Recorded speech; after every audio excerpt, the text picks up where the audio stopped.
Setiap orang menginginkan kehidupan dan hati yang tenang apabila menghadapi segala ujian dan dugaan daripada Allah.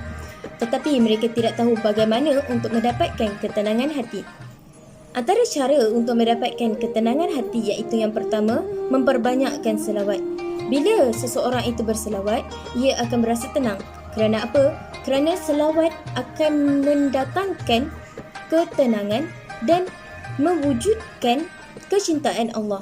Bila Allah cinta, Allah suka, Allah akan mempermudahkan setiap urusan dan Allah akan bantu orang yang berselawat ini.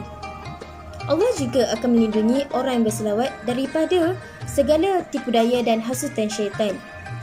Bila orang berselawat, Allah dan para malaikat akan berselawat terhadap orang yang berselawat itu.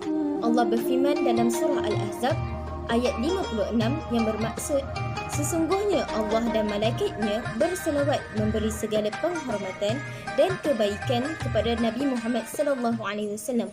Wahai orang-orang yang beriman, berselawatlah kamu kepadanya serta ucapkanlah salam sejahtera dan penghormatan yang sepenuhnya.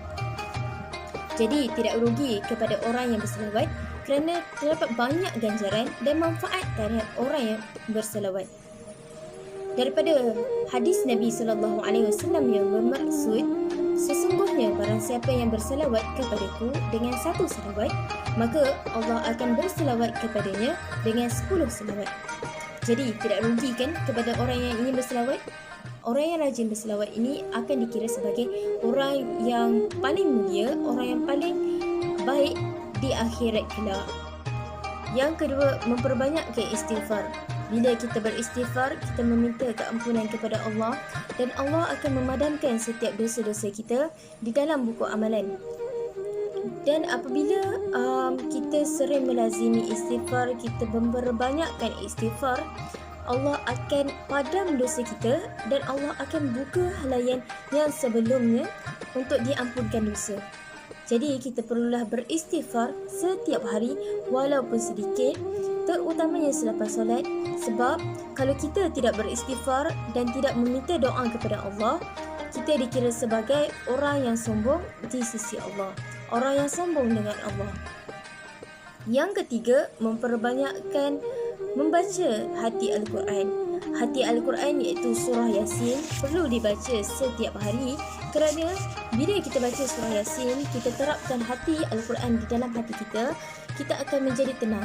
Kita akan mendapat ketenangan itu sejauh mana hati kita meletakkan hati Al-Quran tersebut. Jadi bila kita letakkan hati Al-Quran, kita fahamkan Al-Quran, kita fahamkan surah Yasin, kita akan rasa tenang sebab kita letakkan hati Al-Quran di dalam hati kita. Yang keempat, memperbanyakkan haukil. Haukil ni iaitu bacaan la haula wala quwwata illa billah, yang bermaksud tiada kekuatan dan daya kecuali dengan pertolongan Allah. Maksudnya bila kita memperbanyakkan membaca haukil ni, kita akan rasa tenang. Sebab apa?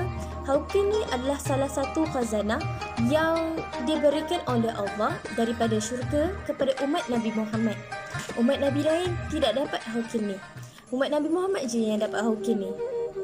Dan kita dikira untung sebab kita dapat haukil ni. Kita boleh baca haukil ni dan kita boleh tenangkan diri kita dengan membaca haukil ni. Sebab apa? Sebab bila kita baca haukil ni, kita berserah kepada Allah sepenuhnya dengan apa sahaja masalah yang kita lakukan, kita hadapi. Bila mana kita dapat masalah itu, kita berserah kepada Allah. Dan Allah akan mempermudahkan, Allah akan menenangkan hati kita untuk menyelesaikan masalah tersebut. Kesimpulannya, melakukan amal kebaikan dan amal ibadat akan mendatangkan ketenangan di dalam jiwa kerana setiap maksiat dan dosa akan menghalang seseorang daripada mendapat ketenangan jiwa. Dekatkan diri kepada Allah akan membantu diri kita untuk mendapatkan ketenangan hati dan kebahagiaan.